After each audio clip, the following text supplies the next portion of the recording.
ನಮಸ್ಕಾರ, ಇದು ಪ್ರವಾಸಿ ಪ್ರಪಂಚದ ಟ್ರಾವೆಲ್ ಬುಲೆಟಿನ್. ನಾನು ನಿಸರ್ಗ. ಈಗ ಹೆಡ್ಲೈನ್ಸ್.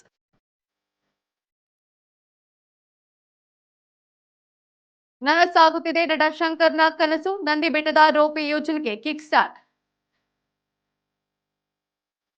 ದೂದ್ಸಾಗರ್ ಪ್ರಿಯರಿಗೆ ಸಿಹಿ ಸುದ್ದಿ. ಮಿರಜ್ ಕ್ಯಾಸಲ್ ರಾಕ್ ರೈಲು ಸಂಚಾರ ಪುನಾರಂಭ. ಮೈಸೂರನ್ನ ಸ್ಪರ್ಧಾತ್ಮಕ ಪ್ರವಾಸಿ ತಾಣವೆಂದು ಗುರುತಿಸಿ ಕೇಂದ್ರ ಸಚಿವರಿಗೆ ಸಂಸದ ಯದುವೀರ್ ಪ್ರಸ್ತಾವನೆ. ಅತಿ ಎತ್ತರದ ವನ್ಯಜೀವಿ ಸಫಾರಿಗೆ ಅನುಮೋದನೆ. ವೈಲ್ಡ್ ಲೈಫ್ ಟೂರಿಸಂ ಉತ್ತೇಜನಕ್ಕೆ ಲಡಾಖ್ ಸಿದ್ಧ. ನಟ ಶಂಕರ್ನಾಗ್ ಅವರ ಕನಸು ನನಸಾಗುವ ಹಂತಕ್ಕೆ ತಲುಪಿದೆ. ಸಿಲಿಕಾನ್ ಸಿಟಿ ಜನರ ನೆಚ್ಚಿನ ವಾರಾಂತ್ಯದ ತಾಣ ನಂದಿ ಬೆಟ್ಟ ರೋಪೆ ಯೋಜನೆಗೆ ಕೊನೆಗೂ ಚಾಲನೆ ಸಿಕ್ಕಿದೆ. ಕಾಮಗಾರಿ ಪ್ರಾರಂಭವಾಗಿದ್ದು ತ್ವರಿತಗತಿಯಲ್ಲಿ ನಿರ್ಮಾಣಕ್ಕೆ ಸಚಿವರು ಆದೇಶಿಸಿದ್ದಾರೆ. ಯೋಜನೆ ಘೋಷಣೆಯಾಗಿ 4 ವರ್ಷಗಳ ಬಳಿಕ ಬೆಟ್ಟದ ಕೆಳಭಾಗದಲ್ಲಿ ಲೋಯರ್ ಟರ್ಮಿನಲ್ ಪಾಯಿಂಟ್ ನಿರ್ಮಾಣ ಕಾರ್ಯ ಭರದಿಂದ ಸಾಗಿದೆ.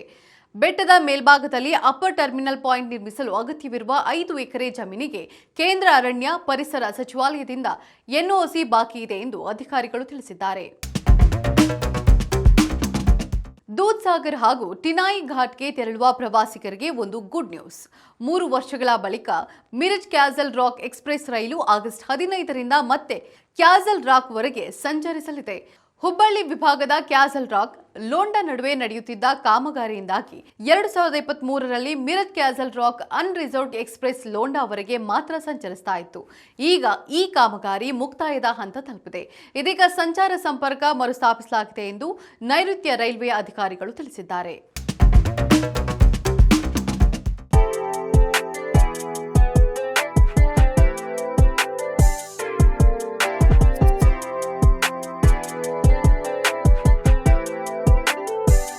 ಕುಟೈಸಿ ವಿಶ್ವದ ಅತ್ಯಂತ ಹಳೆಯ ನಗರಗಳಲ್ಲಿ ಒಂದು. ಅಷ್ಟೇ ಅಲ್ಲ, ಇದು ವಿಶ್ವದ ನಿರಂತರವಾಗಿ ಜನರು ವಾಸಿಸುತ್ತಿರುವ ನಗರಗಳಲ್ಲಿ ಒಂದು. ಇದರ ಇತಿಹಾಸವು ಸುಮಾರು 4000 ವರ್ಷಗಳಷ್ಟು ಹಳೆಯದು. ಪುರಾಣ ಪ್ರಸಿದ್ಧ ಗೋಲ್ಡನ್ ಪ್ಲೇಸ್ ಕಥೆಯಲ್ಲಿ ಬರುವ ಕೊಲ್ಚಿಸ್ ಸಾಮ್ರಾಜ್ಯದ ರಾಜಧಾನಿ ಇದೇ ಆಗಿತ್ತು ಎನ್ನಲಾಗುತ್ತದೆ. ಇಲ್ಲಿನ ಬಗ್ರಾಟಿ ಕ್ಯಾಥೆಡ್ರಲ್ ನಗರದ ಹೆಮ್ಮೆ. 11ನೇ ಶತಮಾನದಲ್ಲಿ ನಿರ್ಮಾಣಗೊಂಡ ಈ ಚರ್ಚ್ ತನ್ನ ವಿನ್ಯಾಸ ಮತ್ತು ಐತಿಹಾಸಿಕ ಮಹತ್ವದಿಂದಾಗಿ ಪ್ರವಾಸಿಗರನ್ನ ತನ್ನತ್ತ ಸೆಳೆಯುತ್ತದೆ. ಕುಟೈಸಿಯನ್ನ ಪ್ರೀತಿಯಿಂದ ಬಿಳಿ ಕಲ್ಲುಗಳ ನಗರ ಎಂದು ಕರೆಯಲಾಗುತ್ತದೆ. ಇಲ್ಲಿನ ರಿಯೋನಿ ನದಿಯ ದಡದಲ್ಲಿರುವ ಬಿಳಿ ಬಣ್ಣದ ಬಂಡೆಗಳು ಮತ್ತು ಹಳೆಯ ಕಾಲದ ಸುಣ್ಣದ ಕಲ್ಲಿನ ಕಟ್ಟಡಗಳು ನಗರಕ್ಕೆ ಒಂದು ವಿಶೇಷ ಕಳೆಯನ್ನು ನೀಡುತ್ತದೆ. ಹಾಗಾದ್ರೆ ಕುಟೈಸಿ ಯಾವ ದೇಶದಲ್ಲಿದೆ? ಮೈಸೂರನ್ನ ವಿಶ್ವ ದರ್ಜೆಯ ಪ್ರವಾಸೋದ್ಯಮ ತಾಣವನ್ನಾಗಿ ಅಭಿವೃದ್ಧಿಪಡಿಸುವ ಉದ್ದೇಶದಿಂದ ಸಂಸದ ಯದುವೀರ್ ಒಡೆಯರ್ ಕೇಂದ್ರ ಸಚಿವ ಗಜೇಂದ್ರ ಸಿಂಗ್ ಶೇಖಾವತ್ ಅವರನ್ನ ಭೇಟಿ ಮಾಡಿದ್ದಾರೆ. 2025-26ರ ಕೇಂದ್ರ ಬಜೆಟ್ನಲ್ಲಿ ಘೋಷಿಸಲಾದ ಭಾರತದ 50 ಜಾಗತಿಕ ಸ್ಪರ್ಧಾತ್ಮಕ ಪ್ರವಾಸಿ ತಾಣಗಳ ಅಭಿವೃದ್ಧಿಗಾಗಿ ಕೋರಲಾಗಿದೆ. ರಾಷ್ಟ್ರೀಯ ಮಿಷನ್ ಅಡಿಯಲ್ಲಿ ಮೈಸೂರು ನಗರವನ್ನ ಸೇರಿಸಲು ಕೋರಿ ಪ್ರಸ್ತಾವನೆಯನ್ನ ಸಲ್ಲಿಸಲಾಗಿದೆ ಎಂದು ತಿಳಿದು ಬಂದಿದೆ. ಈ ಕುರಿತು ಸಂಸದ ಯದುವೀರ್ ತಮ್ಮ ಎಕ್ಸ್ ಖಾತೆಯಲ್ಲಿ ಮಾಹಿತಿಯನ್ನು ಹಂಚಿಕೊಂಡಿದ್ದಾರೆ. ಭಾರತದ ಮೊದಲ ಅತಿ ಎತ್ತರದ ವನ್ಯಜೀವಿ ಸಫಾರಿ ಲಡಾಖ್ನಲ್ಲಿ ನಿರ್ಮಿಸಲು ಸರ್ಕಾರ ಅನುಮೋದನೆ ನೀಡಿದೆ. ವೈಲ್ಡ್ ಲೈಫ್ ಟೂರಿಸಂ ಉತ್ತೇಜಿಸುವ ಗುರಿಯೊಂದಿಗೆ ಮತ್ತು ಅಕ್ರಮ ಆಫ್ ರೋಡಿಂಗ್ ತಡೆಗಟ್ಟಲು ಈ ನಿರ್ಧಾರ ಪೂರಕವಾಗಲಿದೆ ಎಂದು ಸಚಿವಾಲಯ ತಿಳಿಸಿದೆ.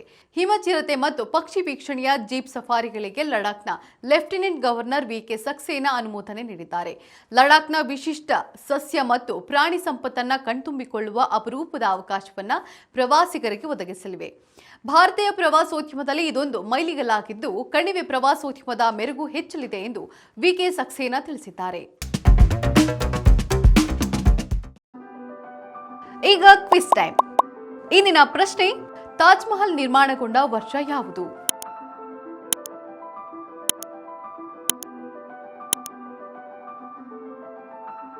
ಸರಿಯಾದ ಉತ್ತರವನ್ನ ಕಮೆಂಟ್ ಮಾಡಿ ತಿಳಿಸಿ. ಇದಾಗಿತ್ತು ಇವತ್ತಿನ ಟ್ರಾವೆಲ್ ಬುಲೆಟಿನ್. ನೋಡ್ತಾ ಇರಿ ಪ್ರವಾಸಿ ಪ್ರಪಂಚ, ವಿಹಾರವೇ ವಿಶ್ವ. ನಮಸ್ಕಾರ.